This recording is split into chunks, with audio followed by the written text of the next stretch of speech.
All right, we are ready. All right, everybody. Hey, welcome to the Digital Influence Show. I am Brandon Lee. I get to be the host, and I get to have great conversations with a bunch of really awesome people who are willing to share their experiences all around digital and digital selling and digital influence. And today is no exception. We have Trevor Van Woerden with us, who is with Infuse Media, and he is a career sales rep, an entrepreneur there for a short bit, which meant you were just doing sales as normal, just with a different title. And Mm-hmm. Trevor's just got a great story with kind of the ups, the downs, the pros, the cons, the frustrations, and the joys of using social media to create conversations with his clients. So, Trevor, welcome to Digital Influence Show. Thanks, Brandon. It's a pleasure to be here. I was thrilled to get your invitation yesterday, and was sort of ruminating on that a little bit. Like, the originally scheduled guest was like, "Hey, did you seriously ask for permission from somebody? Let's just do it. Let's get on. Let's talk. I'm all about it." That's another subject, but Fair enough. Unfortunately, somebody who was scheduled for today wasn't able to get permission from their company last minute. So Trevor was kind enough to step in and Hey. let's have this conversation. So Yeah, Trevor, tell us about, like, there were so many places I thought about starting this conversation with you, but one of the places I wanted to start with is just kind of go through your experiences with using social media to generate conversations, to book meetings, to create opportunities. Like, when did you start, and what was your experience at the beginning? Well, I undersold the duration of my experience a little bit yesterday when we were kind of collaborating for a minute. It's actually been closer to 4.5 years. I picked up a book by Robert Cialdini, and I think that's how you pronounce his last name. And it's the psychology. Cialdini. There you go. Yeah, Yeah. Cialdini. Dude, that guy, he blew my mind. And this was in 2018, and it was about the psychology of influence. And Yep. that really marked the beginning of when I began to connect all the dots between, like, what could be done in a social context, because the things he was talking about with regard to social proof and reciprocity and a host of other topics that he hits were so consistent with how one behaves in an ethical way in a social environment. And I got started, right? And so it was, how do you give to people in an authentic way?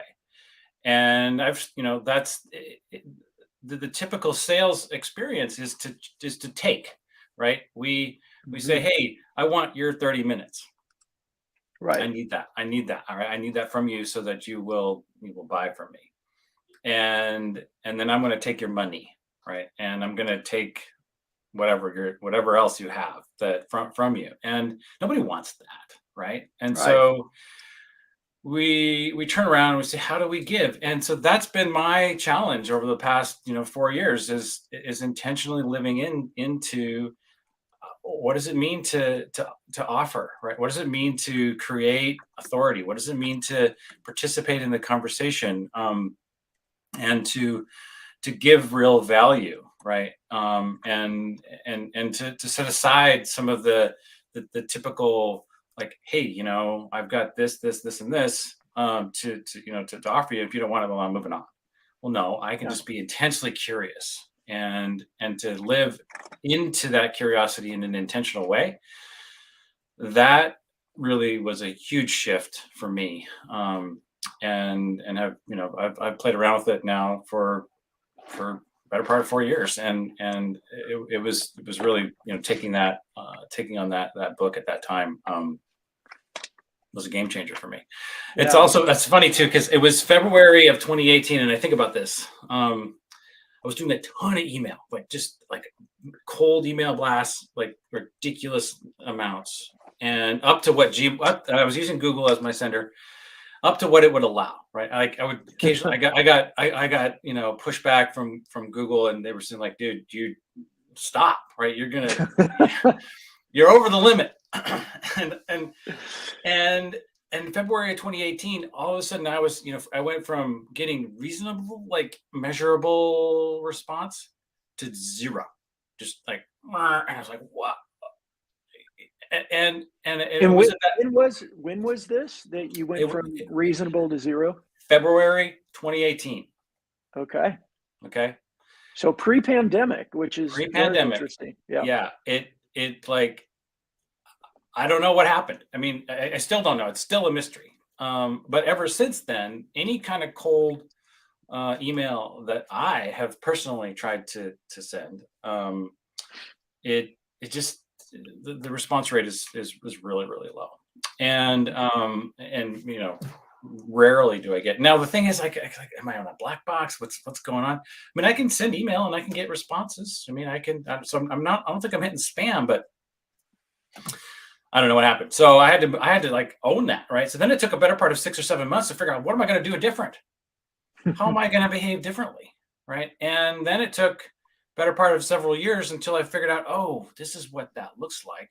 This is how one goes about that. And then I, came across your post one day, and it was like, oh, wait a minute, I need to shift into kind of an intentional system to manage my daily flow in a fundamentally different way.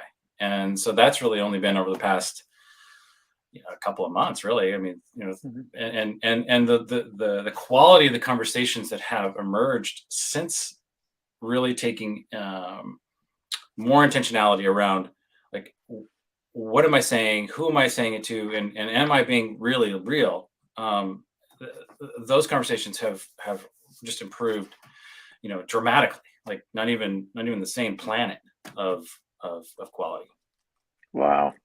So I want to go back. I'm writing a bunch of notes down because I want to come back to a few things you just said. But normally I just like to ask questions and let you talk. But I've got to share this. So Robert Cialdini, in that book, or at least the earlier version of that book, I wrote my senior thesis in college back in 1992 based on that book.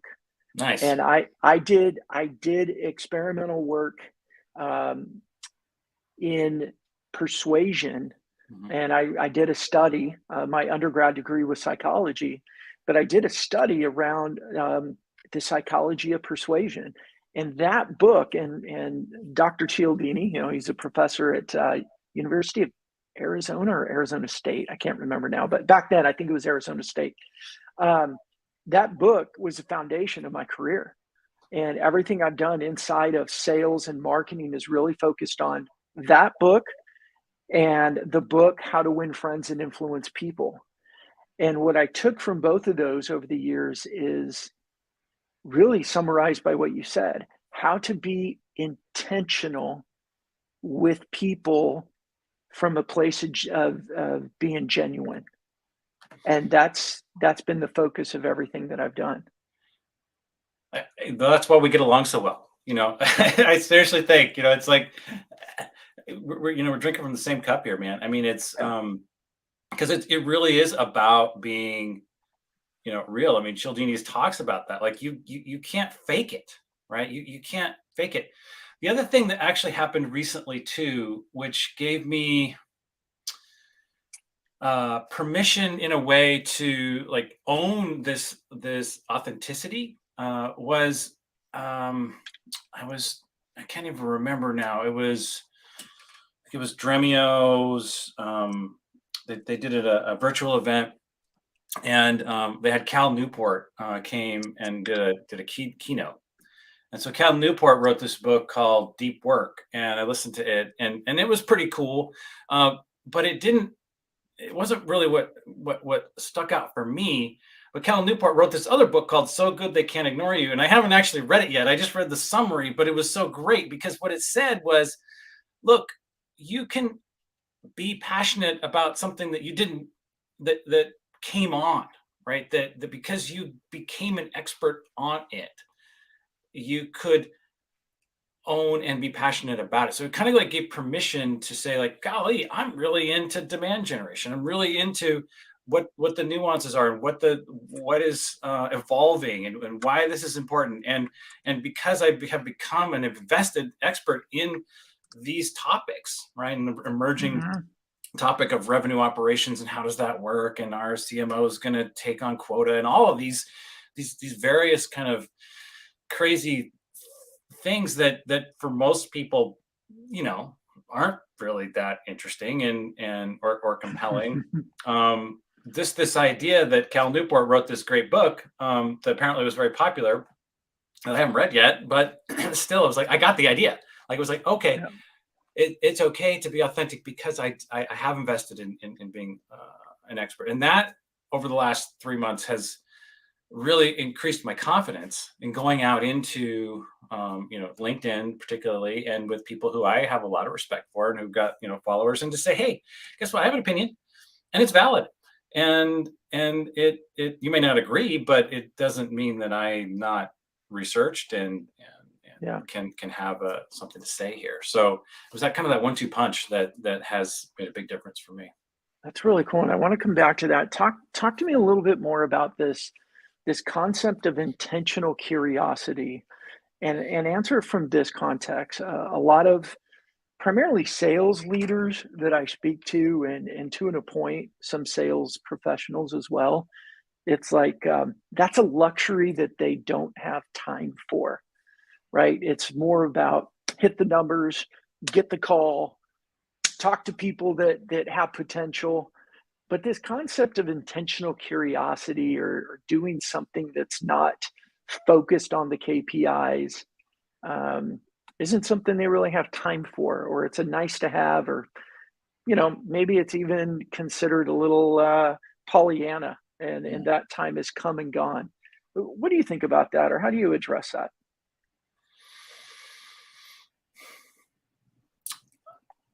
I don't think we have an option if we're going to evolve as salespeople. I mean, I literally, I was commenting on a post this morning within Hype Cycle, and it was about this idea that CMOs need to take on a revenue obligation, right? And so basically the idea is that, okay, well, CMOs are going to have to own more, own a sales function, right? Become sort of sales-ish. And yet the idea was like, well, does that mean sales needs to become more marketing-ish, right? I mean, that's functionally kind of where we're going. Yep. And so intentional curiosity is a mandate within that, right? If we're headed toward this sort of hybridization of roles within a revenue construct, I don't see how we cannot be intentionally curious and still have any degree of convincing authority. Like, how do we develop that, right? And the Cialdini concept, like you have to be authoritative. You have to, in order to have a real conversation, I got to know what I'm talking about. And if I'm not continuously investing in knowing where my clients are hanging out, what they're saying, what they want to talk about, where they're headed, the challenges that they have faced, and the way they want to talk about it, like podcasting, for example. Who had time for 45 minutes of a sit on a podcast that wasn't polished and wasn't had a lot of riffraff talk about stuff that didn't matter and all this? Well, I do, right? I do, and I have to make that time. Right. Why is that? Why do you need to make that time? Because I'm finding that the conversations that are being shared in this podcast context by people that I'm really interested in are deep and revelatory, and I get these great insights about what they really want, and that's where my clients are hanging out, right? They're hanging out in this podcast environment, and now I've kind of opened myself up to it. I'm like, oh wow, this is fascinating stuff, and I'm getting better. I'm learning more. I'm learning about kind of the evolution of where they've been, what they've tried, what they want to go toward, and then how to integrate. Okay, well, I'm a player in this market. What am I going to do? What am I going to say? And how am I going to evolve with them And if I'm not listening to what they're actually saying, because, they don't really want to sit on a 30-minute demo call, maybe at some point down the road, hopefully, but I can get a heck of a lot of learning happening. And if I'm not intentionally curious, right? If I'm not intentionally saying, where are they? What are they saying? And how does this integrate into what I already know? Then I would never sit on a podcast, right? Because I'm too busy trying to hit some KPI number, right? Trying to hit an activity level or whatever that doesn't meaningfully make me better, or more effective, more authoritative, representative of the company. Yeah. So is this like an answer of quality activity versus quantity of activity as a sales professional? I think we evolve into that. Yeah. I mean, it has to be quality, I've worked, salespeople who've been salespeople for any period of time. I mean, we all to say that there isn't, that you can't meet an activity quota, dude. I mean, if you can't meet an activity quota because a boss told you to hit an activity quota, then, right.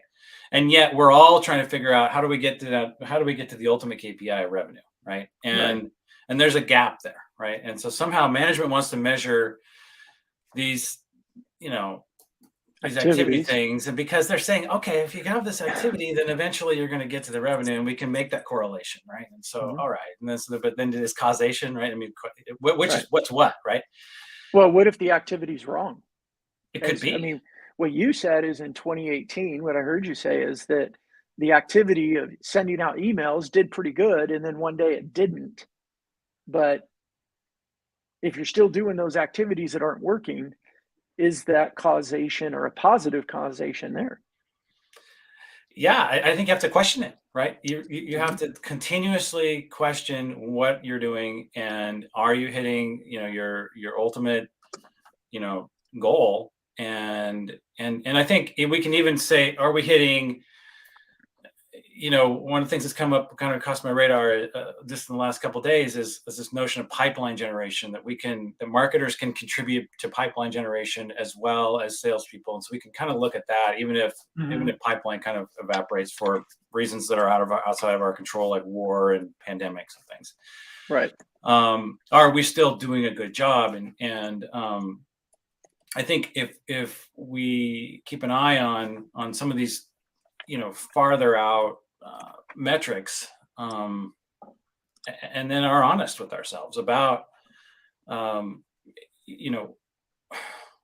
what is actually working, what is actually getting us somewhere, what's actually creating interesting, opportunities. I mean, I was just the other day, I was like, hey, where am I on all of this? What actually did work 3 or 4 years ago? And I was like, well, guess what? I used to go out and work show floors, right? Used to go to big trade shows, and I go from booth to booth to booth to booth, and I would talk to people, and it was very successful for me. And I was like, well, wait, that hasn't happened in 2 years, so now I'm going to do that again, right? And I'm going out to a big event in June. And I'm excited as I'll get out. I mean, it's hard, right?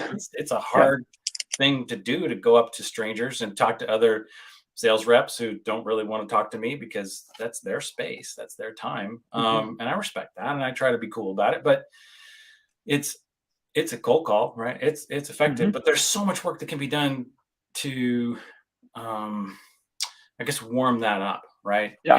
And so that's an old tactic that used to be effective. I don't know if it's going to be. Right? I'm going to find out.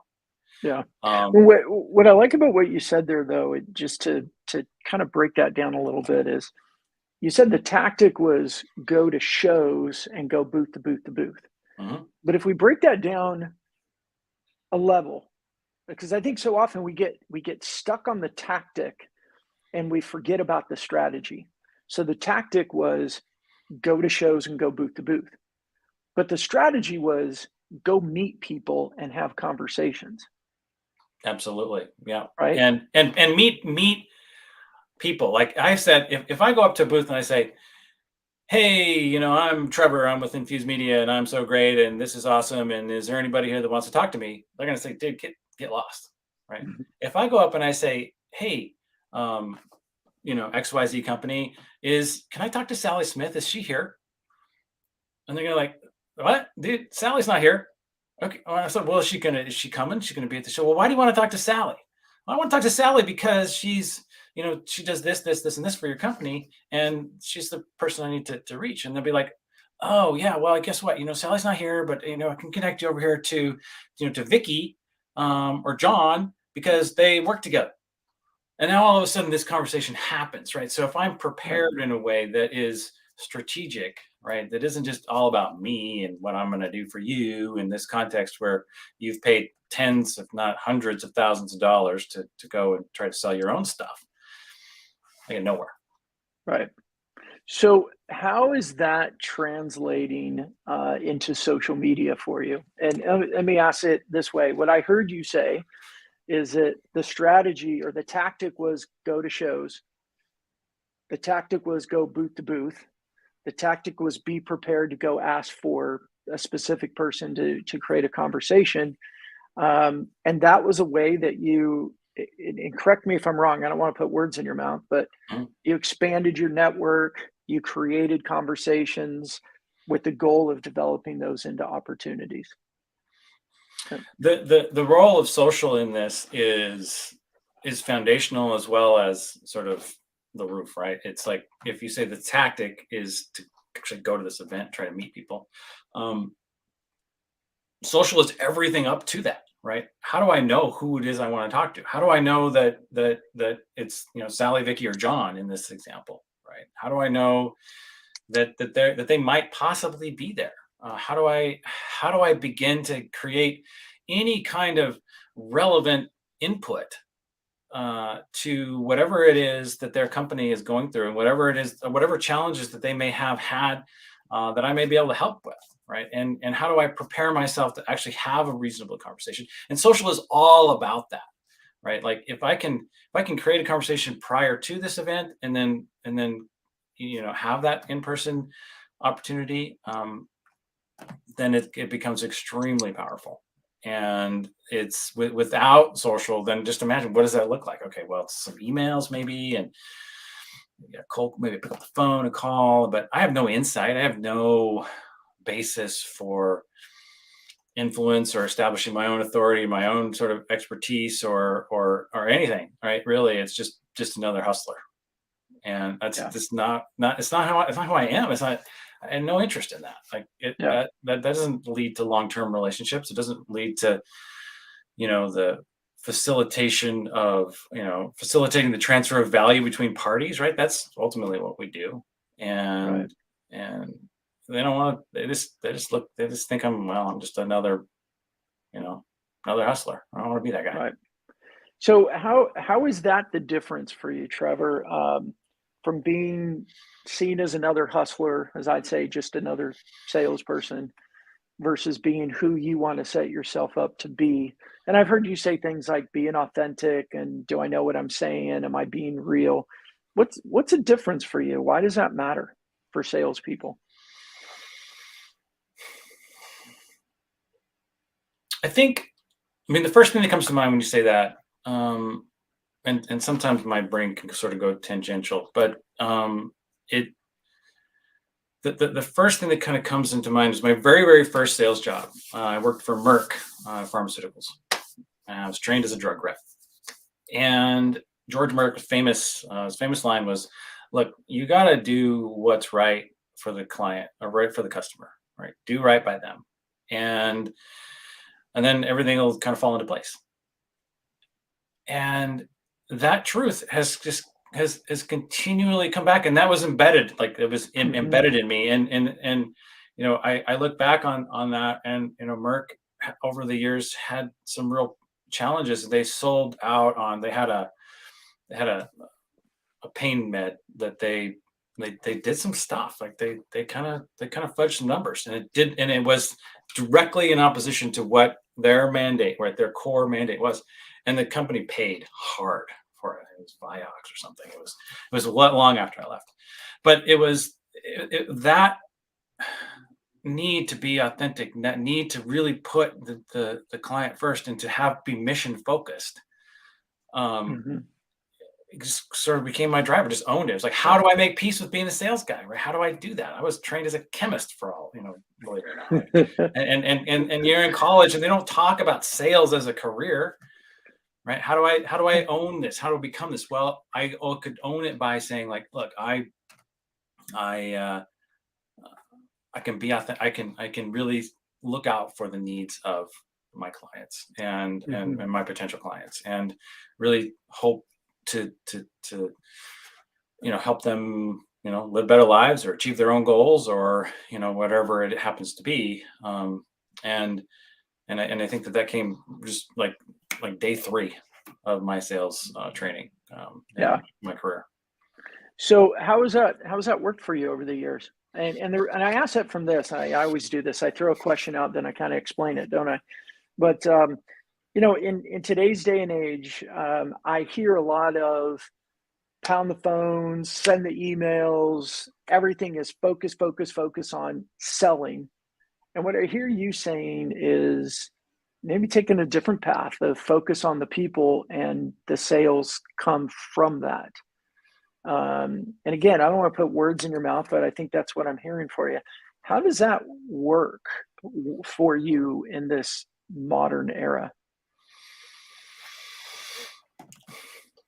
I learned a long time ago that I didn't have to win very often to win enough.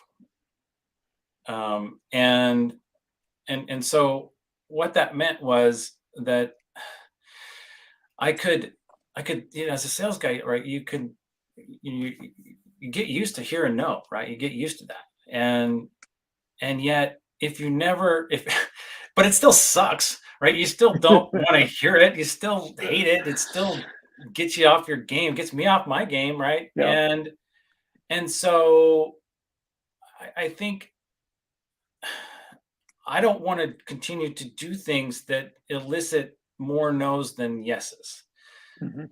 And I'm willing to wait for the opportunity, or at least the chance that the yes is much, much more likely.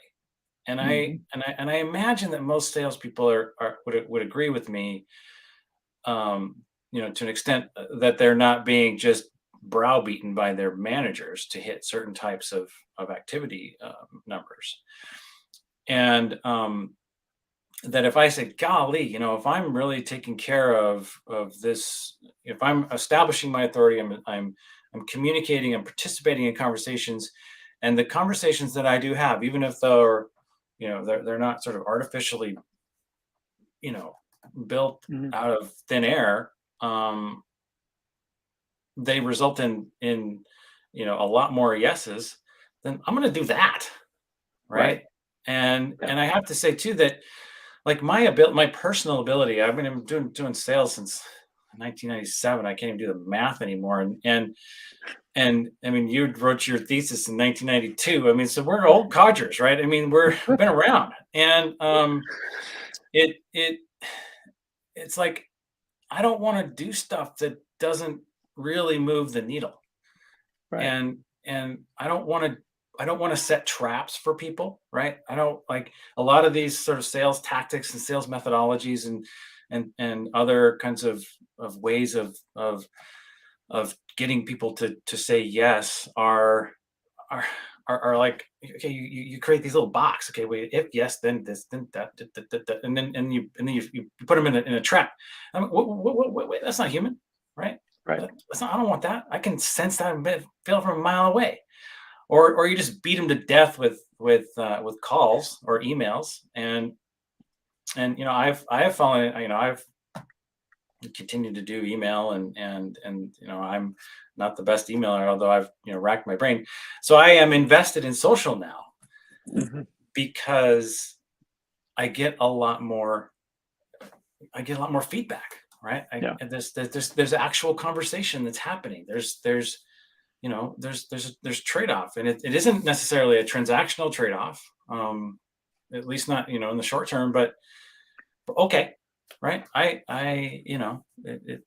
it's fine, because those that do come through, I think, are much farther along and much more interested, and trust me to make a good, reasonable recommendation. Mm. So I think what you said there is really, really huge, and I'd love for you to focus on that. You said the ones that do come to you are further down the conversation path, and they're looking to you to make a recommendation. What I hear is they come to you because they, and these are my words, of course, they know you, they like you, they trust you. And so when that conversation starts, they're further down the path because of previous engagements with you that probably happened digitally. They weren't happening on a call or in a face to face.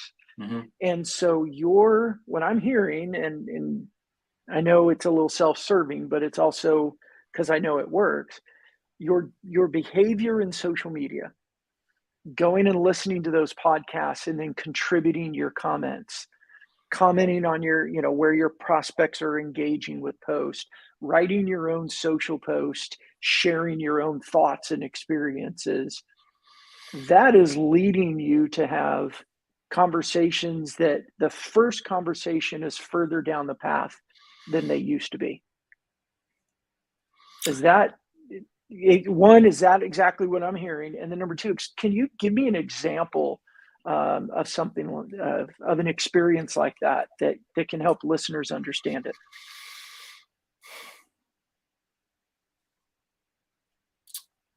I think so. It's nuanced, right? And it's nuanced because I'm not, my intent is to be authentic. Mm-hmm. Okay. And my intent is to establish myself as a credible resource and a credible voice in the space in which I operate. And that I am consuming extraordinary amounts of content, and I am, like you said, translating that to um, my own sort of interpretations, and putting it out as my own sort of uh, position Content. statements, Yeah. and comments, and so on, right? And so, to your question, it's it's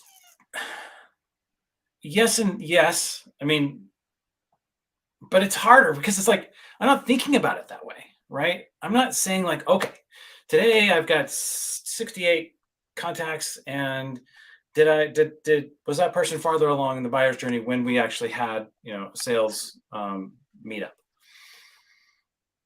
Maybe. I mean,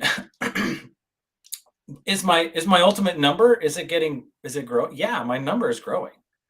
And where did it come from? Well, it came from any number of things that I did, and said, and talked about, and this referral led to that referral, and this meeting went really well because I actually had something interesting to say, and wasn't just kind of flat-footed.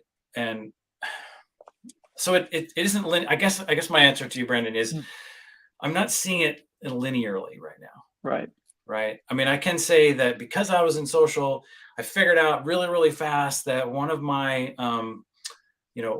previous customers with whom I didn't have a super like meaningful relationship, I was able to like detect like that she had changed companies, and reached out and was like, oh yeah, this and that. Okay, here we go. And then poof, right. It was a really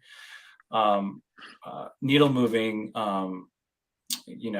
opportunity that came Mm-hmm. about, because I was in the space, I was engaged, I was right there, I was following along, and I could see that, okay, this is all the stuff that's happening.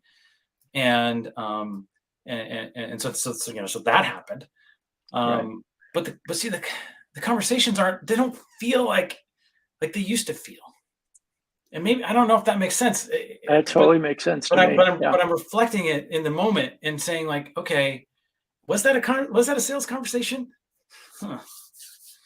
I don't know. It was just a conversation, right? It Right. was just me just trading, me saying like, yesterday I was listening to this podcast, and up in the podcast came this idea that, well, you know what, doing a text version of the podcast, yeah, we want to do that, but guess what? That's kind of a pain, right? That's sort of painful. And so I'm like, hey, I know how to do that, right? I can do that, right? I hooked up Audacity, and then I got this other thing called Milk Video, and I know the guy who founded that company, and he's really cool, and they're super supportive. And you push them together, and you can create your own transcript of a podcast just like that. It's great, easy. And you get copyright issues or something, right? You can't just like distribute it, but I can use it for my own personal needs so that I can go back into the podcast and I can remember what happened, what was said. I can create meaningful, right? And I can offer that then back to the community. I can say, hey, here's this question came up. Here's how we do it. Now, is that a sales conversation? I don't know, but is it adding value? Absolutely. Does it make me look like I actually listen to podcasts and have to deal with them and know what that reality is? And I can relate to this reality of doing it, even though I'm not a podcaster? Yeah, I can. Gosh, you said so many good things right there, Trevor. And I want to try and unpack some of that for listeners because I don't want them to miss what you just said there. I think number one, what you're talking about is a difference. I think where so many companies have gotten lost and set back in their success is because they're so focused on the wrong stuff. They're so focused on KPIs that they're missing on the valuable activities that actually move the needle. And that's what I heard you say with this customer. Through your social interactions, doing your research, listening to what people are saying in a digital manner, which is what social does, you discovered that one of your past clients moved to a new role and you got re-engaged. And I would venture to say that it moved to a more accelerated sale because of the previous relationship. But if you weren't socially active and you didn't have your ears tuned and your mouth ready to speak and get right engaged socially, not just, oh, hey, I saw on Sales Navigator that you changed your job and here's my email going, can we schedule a demo? Mm-hmm. That probably would have been ignored. But the way that you did it actually moved the needle, and there weren't as many simple KPI check boxes to check off. Is that a fair summary of what I heard you say? Yeah, I think it is.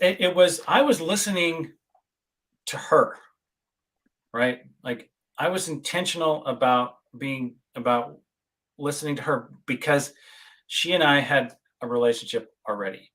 And that's one of the things that your software has really fundamentally transformed my process, right? It's not waiting for LinkedIn to give me a feed or Sales Navigator to give me some sort of prompt, right? It's that I might miss because the home, that algo is crazy at best.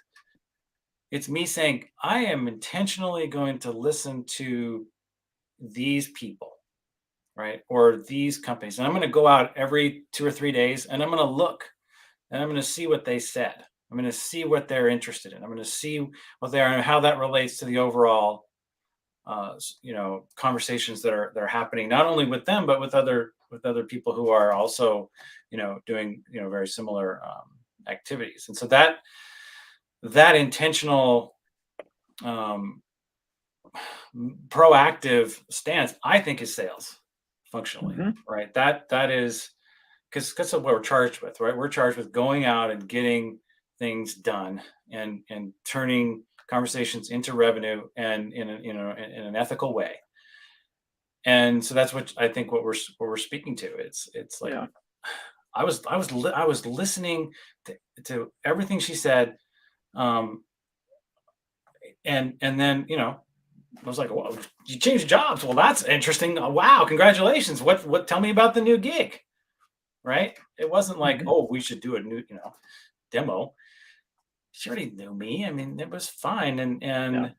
But I was just, you just right there, and it makes sense. Yeah, that's really good.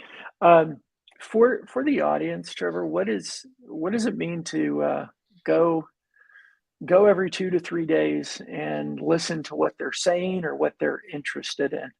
What does that tangibly look like for you? Well, tangibly, what it means is I'm using your tool, right? And basically, I have created groups of people who are maybe related in some way or other, or maybe not. They're just people that I am interested in, and so every day I will go and I'll look at what they're saying. I mean, and usually it's about 40 or 50, give or take. Maybe a few more. My brain starts to melt after about 40. I just can't do it anymore. Mhm. And but man, like the stuff that you come across. Like yesterday was it was a top women in cybersecurity award, and it was TSM. It's escaping me at the moment, but the whoever gave this award, and there was a bunch of recipients that I'm following, right? And so I would have never known about this, right? Like ever, if I was just doing my cold email thing and cold call thing and all that. But this is like really big news, and this is something that has really impacted this group of people, and for the better. And I'm like, holy smokes, this is a thing that people are really genuinely excited about. And I knew about it right then and there. And so that's what that looks like. And so it's really like genuinely discovering. The other thing I found, this is actually a little storytelling. I found one of my best favorite clients, right, that I've been working with for since basically day one, since I started here. We they're the people that I call on don't really use LinkedIn too much. And so, I don't really see them in the feed, right? It doesn't come through. Maybe I wouldn't, but I saw this thing where they were doing a fundraiser. It was awesome. It was a nonprofit charity thing. And I caught it. And I'm like, oh, that's cool. Let's support that. So I go out to my CEO and I say, hey, Alex, we gotta get behind this. These guys have been our clients for over 4 years. Let's support this nonprofit fundraiser that they're doing. And he did. He was like, yeah, no problem, let's do it. But it's that kind of thing where like, and I felt really great about who doesn't want to support that, right? I wouldn't have known. I wouldn't have known if I didn't, on a daily basis with a cadence in a systematic, process oriented way, say what are you saying today? What are you saying today? And I care about what you're saying, but I have to manage that effort in an intentional way, and trust that I'm going to make the right call when I see something come up. And so so there's a couple of examples. That's what I like about that is what you're speaking to, and I think I've had 2 or 3 conversations this week where they said, I wish I was better and more consistent at going out and seeing what my clients or my prospects were saying in social media. I don't. And what I hear you saying is you should, because it pays off, right? Yeah, unequivocally. And I went on vacation, right? I went on vacation and I got out of that sink, right? I got out of that, and the advice on LinkedIn without question is take your PTO. You really need your PTO. And, okay. And I did. I took it. I signed off. I didn't do my everyday LinkedIn checks, and I paid for it. Right. I got behind. It took me a while to kind of get back into the flow of things. And once you're in that flow, once you're, you know who you're going to look at, who you're going to check in on, and you know why, and you know what they've been saying, it's easier, right? That time load goes down. You and I talked about that last week. It was like, it's hard at first, right? It does take time, and it feels like it's always going to take that much time, but it doesn't. Yeah. Right. It's just like cold calling, right? Yeah. First time I made a cold call, man, I thought my heart was going to jump out of my chest. And then eventually you're like, oh, who do I call? Yeah, right? exactly. It's the same concept. Same thing. You just know, like, oh yeah, this award went out, and okay, I saw that there, and I saw that there, and I said, holy smokes, look at all these people, great. Now you integrate that, and now I can play with it, some more today, and build up on that. So it does get better. Yeah, and Trevor, I mean, I was just writing down a few things that you've said as we've been talking and you've been sharing. As I mean, for people listening, I mean, this being intentionally curious about your industry, about your prospective customers, means listening to what they say. I mean, I think one of the things I heard you say that I think is just brilliant is listening to a podcast and then kind of reporting on it to your digital network. Go, hey, I listened to this podcast and here's the things that I learned and here's what I think's important. Like what that does, we hear a lot about buyers look for subject matter experts. But then in the same vein, you'll hear salespeople that go, I don't create content. That's a marketing job. And it's like you miss immediately. And it doesn't take much to be perceived as a subject matter expert. It's just read something, watch Yeah. something, listen to something and say, hey, this is what I liked about it. And if you've been in your industry for any amount of time and you've served customers and all that, you've got experience. You just got to share it. Yeah, you I just got think, to share. You got, and you have to trust that you actually have something valid to say. I think it took for a long time. It took me, stepping into feeling like I had a voice that mhm, was important, right? That wasn't just about selling product, but it was about the overall mhm, context in which we're operating, and that took, like, I had to decide that, right? yeah, And I didn't it didn't evolve. It was just like one day, so I'm going to start saying, giving my opinion on things, and that I accept that that opinion is valid. But it's the thing that's actually occurring to me at this moment. Um, I feel a lot of pressure to talk less in sales calls, right? There's this idea that we need to, in a sales call, you need to ask more questions, you need to listen more, you need to do better, right? If and all of that. And yet at some point, I want to I want to I want to I want to dissect that a little, because we get 30 minutes, right? You get 30 minutes on a demo call. And the client has come and says, okay, you got me this far. What do you do? Right? What is it? What is your story? What is your value proposition? And then I'm going to burn up 25 of those minutes asking them a bunch of questions, which I should already know. Right? I right. should know. I should know what they're doing, what their position is. And by virtue of having used social, right, used intentionally, all the stuff that we've been talking about last 45 minutes, I've already been listening. Right. I Mhm. have been, by definition, listening to everything that they have been saying. And so in that 30-minute, like, here's your chance, right? Go get him, Tiger. Can I, is it reasonable to say, like, okay, I actually got to say something now, right? Or do I need to continue to be in listening question Q&A mode? I don't know. What do you think about that, Brandon? Yeah, I mean, I think one of the things that I've done recently that I like, and not everything I do I like. Sometimes you learn from mistakes, right? Been there. But yeah, from some initial calls, I very very rarely have a first call with somebody who I've never communicated with because of social. I'm usually communicating with them digitally in some way, shape, or form before we get our first Zoom call or first phone call.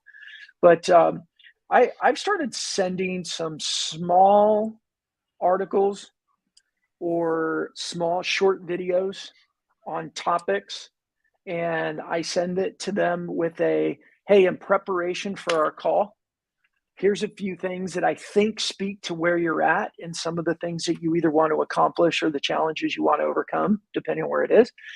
And gosh, if you could take a little bit of time and peruse this and just give me feedback if I'm on track, then I could focus our time together to be more valuable for you. And it doesn't always work, to be very Mhm. honest. Some people just ignore it and they get on the call and they're like, hey, I've just been too busy, and you start from there. But yeah, you've got to do your research because buyers don't want to spend their time feeding you information that they expect you to already know. So that's one method that I've done, using our buyer hubs to kind of capture their attention and share specifics. And the second thing with that is, and it's not just me with my role as CEO, but the people on my team, it's like that content that they share has got to come from them. Because when it Yeah. comes from them, the buyer goes, oh, and the shift of perception, like, oh, you're a subject matter expert too. And they may not say those words. They may not go, oh, you're a trusted expert or you're an SME. But that's the perception when you've written things and you're sharing it, not, oh, the founder of your company or this person from marketing wrote these things and this is what the company believes. And I think there's a lot of people out there that are sharing stuff what their company believes. Mm-hmm. But when sales professionals share things that they have contributed to, it makes a huge difference in the way that buyers respond to them. I'm 100% down with that. I agree. I think that's the evolution that we're in the midst of right now today. April 22nd, right? It's saying like, gosh, these activity things, these artificial sort of, this is your product, go sell it. Don't ask any questions. Just do that. Okay. I mean, maybe for somebody, right, but not for me, not for you. Right. It's like, if I'm going to be effective, I tried all that stuff, and I don't see it coming back. I just don't. We've, COVID had a permanent impact on how we do business. Right. It just, well, and I would say even before COVID, and this is, I want to say one more statement, then I'm going to ask you to respond to it and we'll wrap it up. But I agree with you. Today, April 22nd, we're in the midst of this big shift. I think it started pre-COVID. And the reason I do is when we look at the influencer world, there are a lot of people today who 10 years ago would not have their influence, they wouldn't have their voice, they wouldn't have the money they've made if it wasn't for some digital platform, starting with YouTube, starting with blogs, 10, 12 years ago. All it was is people that started to share their voice. Now, some of them, I honestly quite think are totally wrong with their opinions, but they still created a platform for themselves. Mm-hmm. And they've got a, thriving, growing, strategic, whatever, business platform, whatever you want to call it. And it starts with just having that decision, that courage. Like you said, one day you decided that you were going to start sharing your opinion and that your opinion mattered because you had experience. And a lot of people are doing it, don't have experience, but they've created a platform that has resulted in revenue. Mm-hmm. Yeah, I think to your point about it starting before COVID is accurate, but I say I'm going to go out and offer that COVID is the catalyst, right? COVID definitely accelerated it. That hockey stick effect, right? It's like now permanent structural changes have occurred, right? Where like Infused Media, for example, is now a virtual company, right? We, for all intents and purposes, shut down our Newton office. Everybody's all over the place, and we're global, right? So it's like that happened as a result of this, and that is a permanent structural change that we weren't seeing, pre-COVID, and as a result, there's this. Everybody's virtual, and everybody's trying to figure out, okay, what does that look like, and how do I, deal with that? How do I manage a team of salespeople? How do I manage a team of marketers? How do I manage product development? How has the buyer changed? How has the buyer changed, right? And buyers who are living in these environments, and so I got to say that's the foundation, all the pieces were there. Zoom existed, right, before COVID. And it was, kind of bopping along, and now, Netflix existed, but of course Netflix, they're having some challenges, but I still love them, and love them more. But still, we'll see some ups and downs. But at the same time, I got to say that was a huge catalyst for getting things I agree. to move it in this direction, and I'm having fun. I mean, that's the other thing. Maybe we can close with that. Social selling is a lot more fun than cold dial, right? Or cold batch email, where you send it and you're like, how many unsubscribes am I going to get? Right? That sucks. That's not fun. That's not legit. That's not authentic. That's not building authority. That isn't moving anything really meaningfully in any kind of cool direction. But social, it's awesome. Constantly learning, constantly engaging, having real conversations that are making me a better rep, so that when I do talk to somebody who's ready or down the road, I have more anecdotes, I have more experience, more reference points, and know more about my industry, and that's awesome. Yeah, and most importantly, has it moved your revenue and commission needle? My revenue and commission needle is doing just fine. I am way up over where I was at this point in 2021, and it's not because I have sent 10,000 more cold emails. Yeah. So it's more fun and you're making more money. Mm-hmm. Can't be a bad thing, right? I'm working as for, right? That's right. Hey, Trevor, I really appreciate you taking the time to fill in for somebody, but also to come and share your story. It was a matter of time before I got you on here, but we just accelerated it. Well, here we are. That's it. It's all about acceleration. I'm into it. Thanks, Brandon. Yeah. So, Trevor, tell anybody that's listening the best way that they can connect with you if they wanted to talk to you. I'm on LinkedIn, right? I am on LinkedIn, Trevor Van Woerden.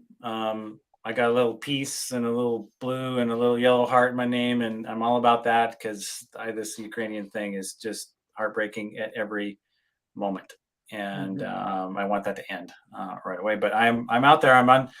That's the best way, really, because I'm living in that platform. And you can email me, but chances are I'll answer there too. But just hit me on LinkedIn. Find you on LinkedIn, and he'll be there and he'll respond. All right. Well, everybody, Thank you so much for joining me and joining Trevor today on another episode of the Digital Influence Show. Thanks so much, everybody. Have a great day. Thanks, Brandon. Bye. You can wait there, Trevor, if you'd like.